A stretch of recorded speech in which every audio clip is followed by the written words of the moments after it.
All right, good evening from the LATAM lounge and the Bogota International Airport, El Dorado Airport.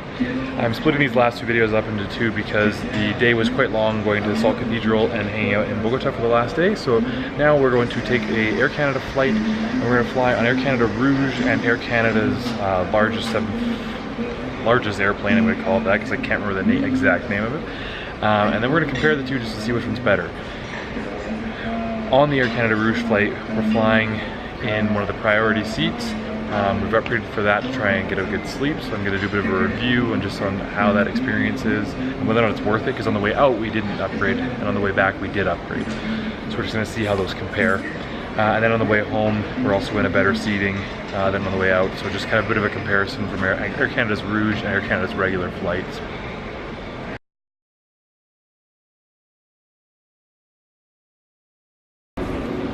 We're in the LATAM lounge here, and we've got some pretty good food.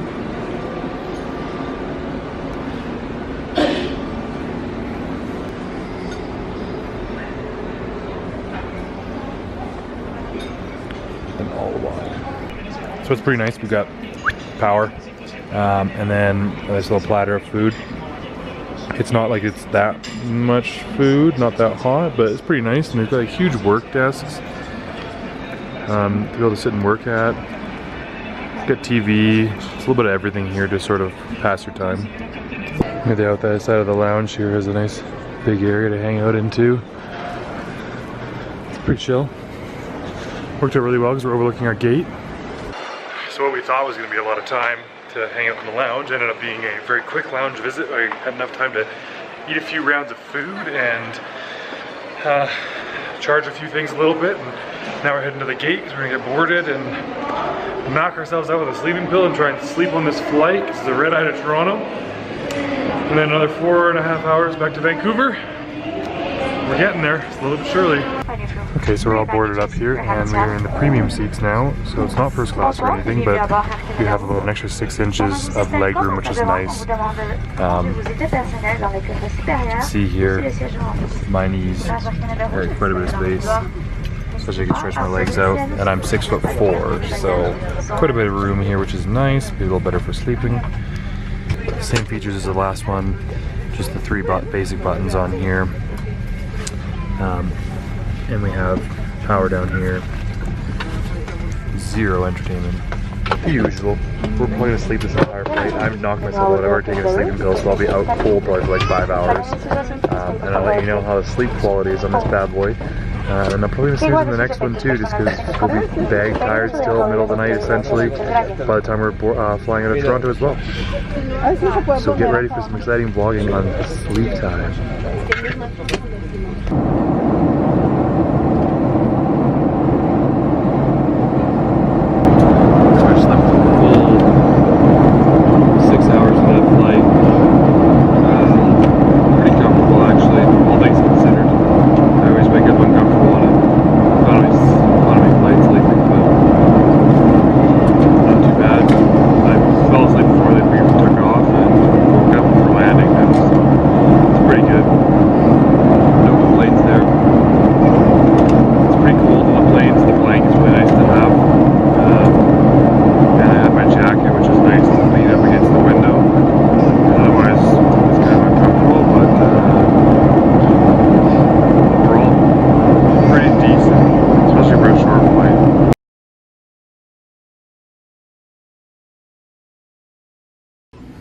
So we're in the Plaza Premium Lounge, which has some decent food in it.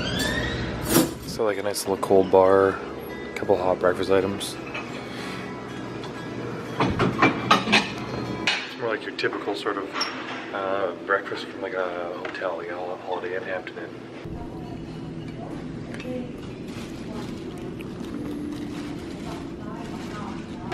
Just finished up with the Plaza Premium Lounge here. Entrance is behind me.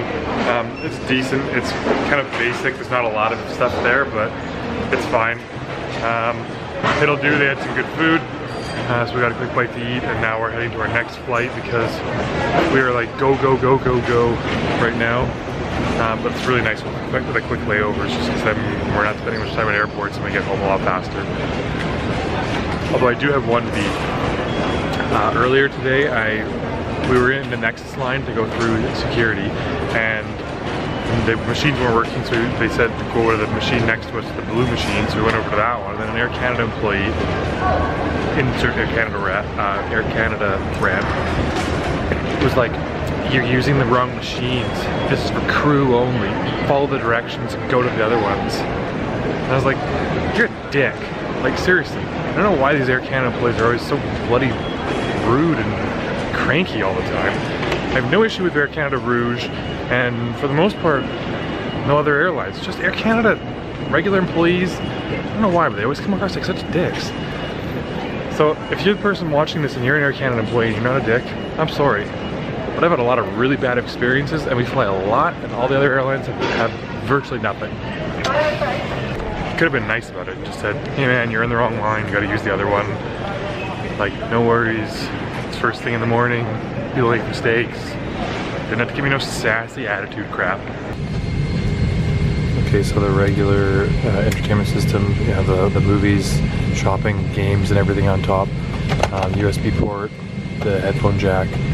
A little bit cramped in the knee room again, but not the end of the world. And then they got power as well on the plane, so I can do my work for the full flight.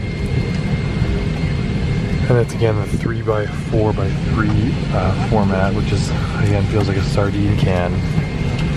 Alright, now that I'm back home, that pretty much wraps up the flight home from Air Canada. Same sort of sentiments as the last time.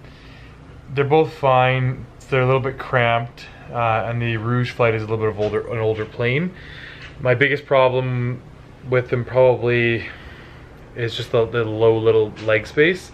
The upgrade on Rouge was nice because I had more leg room, so I was able to stretch out a little bit, especially trying to sleep. So it was $80 each way, so $80 for a 6-hour flight.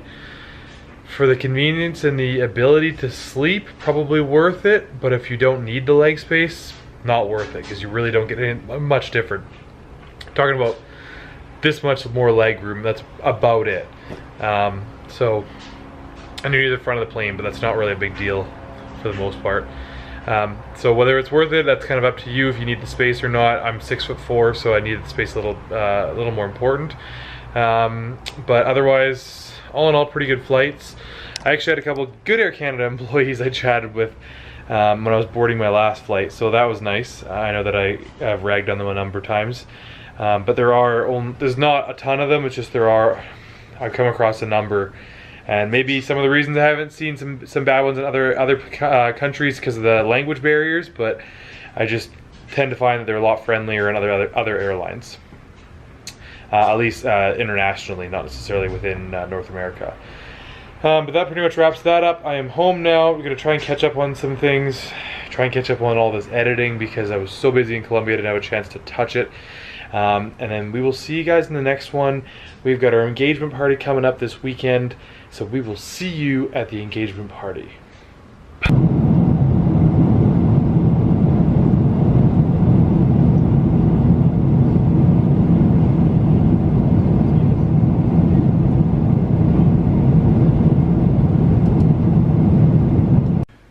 Hope you guys enjoyed the video. Be sure to subscribe up here. Check out our most recent other videos over here, or subscribe to our other channel over here.